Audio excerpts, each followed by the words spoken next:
राजद में कुछ लोगों को पैसा कमाने की भूख है।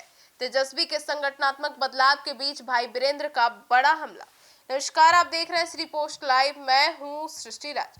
राष्ट्रीय जनता दल में संगठनात्मक बदलाव के बीच पार्टी के अंदर से ही उठ रही आवाजों ने सियासी हलचल बढ़ा दी है। राजद के वरिष्ठ विधायक भाई वीरेंद्र ने पार्टी के कुछ नेताओं पर बिना नाम लिए तीखा हमला बोल दिया। उन्होंने आरोप लगा दिया कि संगठन में कुछ ऐसे लोग हैं जिन्हें पैसा कमाने की भूख हो गई है, जिसके आचरण में सुधार की गुंजाइश ही नजर नहीं आ रही है। भाई वीरेंद्र के इस बयान को पार्टी के भीतर चल रही संगठनात्मक पूर्ण विचार से जोड़कर देखा जा रहा है।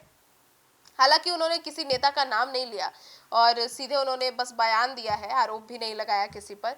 अब संगठन को लेकर पूछे गए सवाल पर भाई वीरेंद्र ने कहा कि पार्टी में कुछ लोगों की प्राथमिकता संगठन और विचारधारा के बजाय पैसा कमाना बन गया है।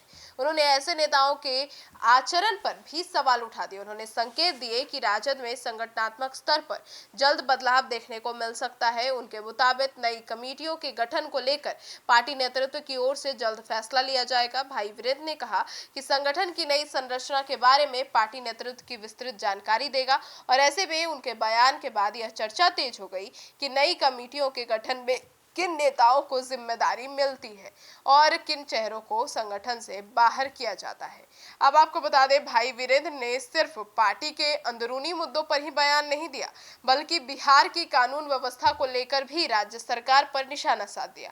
उन्होंने कहा कि बिहार में आम आदमी, किसान और पत्रकार समेत कोई भी सुरक्षित नहीं है।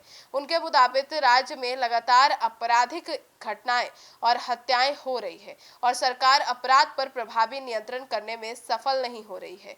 तेजस्वी यादव द्वारा सिवान में AK-47 से जुड़ी घटना और राज्य में बढ़ते अपराध को लेकर सरकार पर किए जा रहे हमले के संदर्भ में भी भाई वीरेंद्र ने अपनी बात रख दी। उन्होंने आरोप लगाया कि विपक्ष लगातार मुख्यमंत्री से अपराधियों के खिलाफ कड़ी कार्रवाई की मांग कर रहा है, लेकिन इसके बावजूद भी आपराधिक घटनाओं में कमी नहीं आ रही है। अब आपको बता दें, भाई वीरेंद्र ने पुलिस की कार्यशैली पर भी सवाल उठा दिए। उन्होंने आरोप लगाया कि कई मामलों में गिरफ्तारियां होने के बावजूद भी कार्रवाई सिर्फ दिखावे तक सीमित रह जाती है।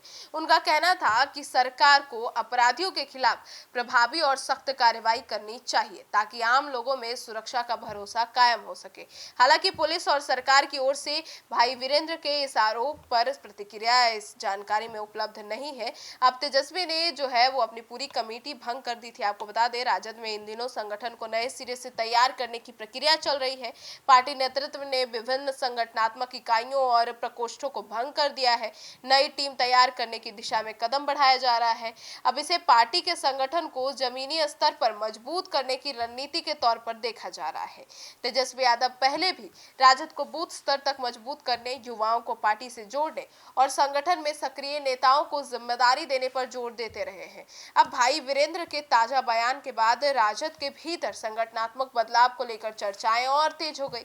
अब सबसे बड़ा सवाल यही है कि नई टीम में किन चेहरों को जगह मिलती है और क्या संगठन में बदलाव के साथ पार्टी के अंदर चल रही कथित खींचतान भी कम होती है या नहीं होती है। और तेजस्वी यादव जो नए सिरे से सब कुछ शुरू कर रहे हैं, इससे बिहार की राजनीति में क्या बदलाव आता है, देखना काफी दिलचस्प होगा। आपकी क्या राय है, जरूर बताइएगा। धन्यवाद।